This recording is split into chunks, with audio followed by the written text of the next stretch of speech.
This is Jessahme Wren, stepping in for my good friend InvisiGoth, who is feeling a little under the weather this week. The episode begins with two girls almost slaying each other on a shipwreckage called Chimera, both of them thinking the other is a creature called Ghouli. This is no doubt a reference to Chimera, the episode of the same name. The tagline is altered yet again. You see what I want you to see. Probably a reference to William's newfound ability to manipulate things. As the episode opens, we see Scully in a stranger's bed, talking about a third state of consciousness between sleep and wakefulness, a borderland called hypnagogia, where Scully follows a dark figure like in a maze.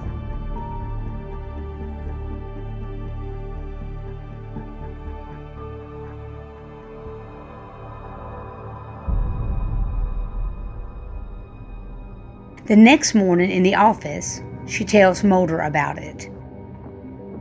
Dark figures are usually meant to be avoided. Where was it leading you? There. She knows it because she found that ship in a snow globe in this vision. That's an open X-file, Scully. Chimera. Dreams are today's answers to tomorrow's questions. That's a quote from Edgar Casey. I've often felt that dreams are answers to questions we haven't yet figured out how to ask. This quote is from an early episode called Aubrey. They're being followed while they drive to that ship graveyard where those girls attacked each other.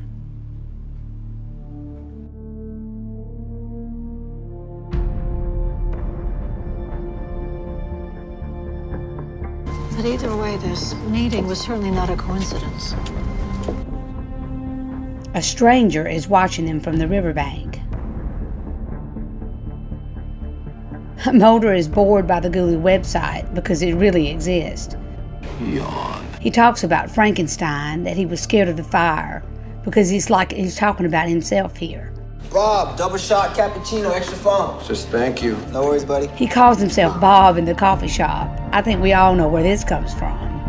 Cut to Mulder and Scully interviewing the girls. I saw it. It was closer than you were to me. I was scared. I had to defend myself. The thing was an inch from my face. What really happened on this ship's wreckage was that the two girls fought against each other involuntarily. And this goo was dripping from its mouth. What did it smell like? As well as they are sharing the same boyfriend, Jackson Vandekamp. You have a boyfriend? Jackson Vandekamp. Jackson. Vandekamp. Which immediately rings a bell for Scully. Mulder is sure that this is not a coincidence, but rather Scully is meant to be here. Also, the girls had the same visions the night before. Mulder and Scully drive to the Vandekamp residence, I feel like I'm gonna fall off a cliff. where they hear two gunshots. And when Scully enters the house, she reckons it from the dream or vision. This is the house of my visions. When they enter the house, they find the parents shot in the living room and Jackson dead as well upstairs. The police assume that it's murder-suicide. Mulder finds Scully in Jackson's room going through photos. What a painful scene. Scully? Yes. Pickup artist, memoirs of a wolf in sheep's clothing. He said his priorities straight. It was trouble. Maybe even schizophrenic. I was seeing a psychiatrist. Clozapine, that's an antipsychotic, and diazepam, that's a treat seizures. They were prescribed 2 months ago, and they're still full, so he was off his medication. Malcolm X. The future belongs to those who prepare for it today. Is that his hero? We don't know that body is William. Then Scully's attention is drawn to a snow globe from Kansas with a windmill on it. Wasn't William adopted by a family from Wyoming?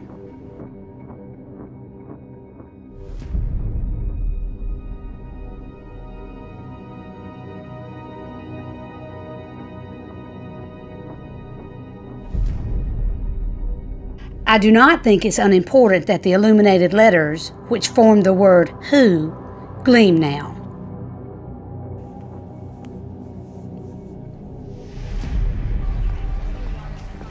Then we see the first encounter with the DOD or the DOJ. I'm not quite sure at this point, and I don't think the showrunners are either. In former episodes, we saw a lot of confusion concerning jurisdiction. I'm guessing the DOD. You make a lot of assumptions. I'm also going to assume it's no coincidence you're here on the night the bandit camps are killed. The morgue scene, which is played brilliantly by Jillian, unfortunately has a mistake in it. For a DNA analysis, you need the roots of hair, but we can oversee this because our G-woman is going to give us an Emmy-worthy performance. And I do recognize this melody, I guess.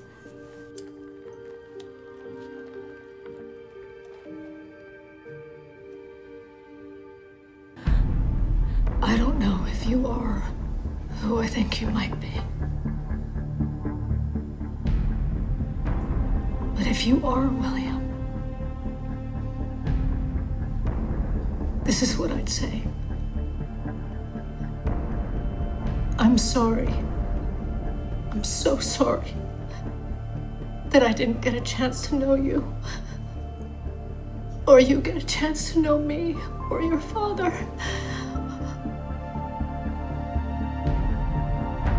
I gave you up for adoption, not because I didn't want you, or because you were any less loved.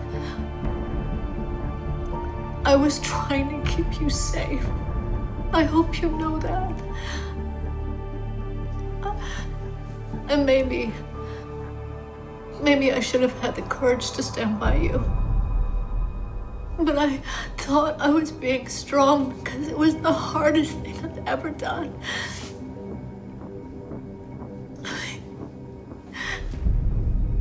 To let go and to know that I was gonna miss your whole life. But it turns out that this is the hardest thing. To see the outcome. And how I failed you.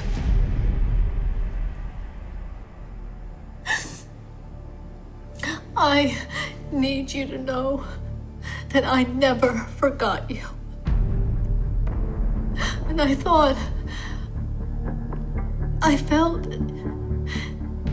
even recently, that we were gonna somehow be reunited. I wish I could have been there to ease your pain. Oh my God, this is so inadequate. I'm just so sorry. I'm so sorry.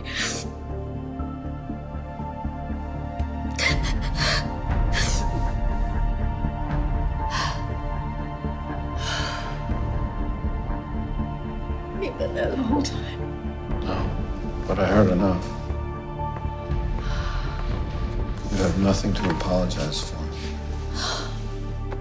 Mulder tries to soothe Scully. This is torture, Mom. They leave the room.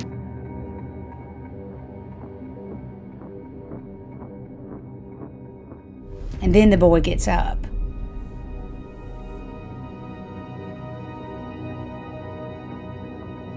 Here we find Scully sleeping on a bench and in obviously the hypnagogic state again.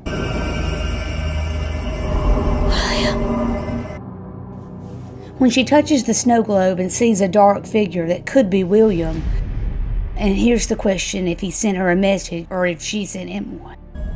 Is this a message for me? Or am I sending a message to you? There's a flashback to my struggle too.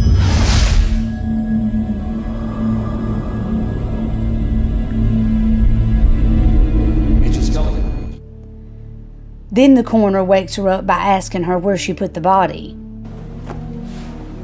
Dr. Harris, the coroner. Where did you put the body?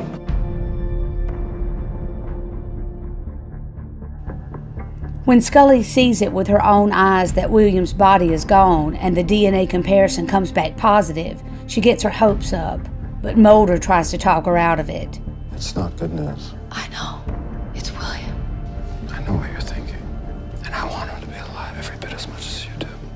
Mulder is trying so hard to be strong for Scully, you can read it all in his face. This is superb acting by David. Hope is not a fact. Outside the hospital, Scully runs into a pickup artist, which causes the snow globe to fall down and crack. This is the same pickup artist that is on the cover of the book in William's room. You like windmills? I like this one. Who are you? Don't give up on the bigger picture. Is the sentence, "Don't give up on the bigger picture," a hint to "I want to believe"? Or she also was told to not give up? Back in Jackson or William's room, Scully is reading his journal and Mulder is checking on his computer. Scully finds his psychiatrist's business card in his journal and puts it into her pocket. William's computer is far too clean for a teenager his age. That suggests to Mulder that the information he needs must be elsewhere. If we can find the right computer, he's hiding it here somewhere. Got it. Teenage girls have secrets too. And there they are, files leading to Ghouli.net and folders of Project Crossroads from the DoD. Look at that. Hundreds of posts to Ghouli.net and a backdoor to some files of the DoD. The FBI has jurisdiction over this investigation. I suggest you leave the premises until I can get an order from the countermanding authority. The next encounter with DOJ, and we learn soon what assignment these guys have. Step away from the desk. Everything in this house is now under the jurisdiction Here, of the Mulder DOD. accidentally destroys the evidence. Oh, never a good idea to keep an open beverage by electronics. Next, cut to Skinner's office, where he is discussing Project Crossroads with CSM. Now it is more than obvious that we have a Monster of the Week episode turning into a mythology episode. Mulder is close. I suspect you'll be interested in Project Crossroads. Bob's back at the coffee shop. Bob? Skinner, you're breaking up. I can't hear you. Mulder, Mulder meets Skinner aboard the Chimera. Skinner tells Mulder about Project Crossroads and assumes Scully was part of this project. Drop this investigation. Jackson Vanderkamp was our son, Skinner. He was named William before he was adopted. Meanwhile, Scully checks out William's psychiatrist and surprises her totally by telling her about William's apocalyptic visions or seizures. How is it possible, you know? Back in the coffee shop, Mulder tells Scully about what Skinner told him, that she might have been a part of this project. Scully asks herself if her seizure or vision wasn't a glimpse of the future. Furthermore, a message from her son. Scully, I believe that through the smoking man, you were an unwitting participant in a eugenics program called Project Crossroads. It was spearheaded by Dr. Masao Matsumoto. Here we find that his playing dead was just an alternate reality to stay safe. So he hid the only way he knew how. He created an alternate reality, playing dead. So he made us hear the shot. That fits perfectly with the tagline.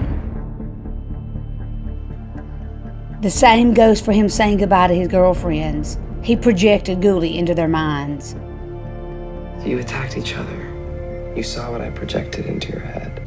Right? It started when I would have my seizures. I'd see things. Terrifying things like UFOs. And it would hurt like hell. But when I was in pain, I could share it, kinda, like mentally. With who?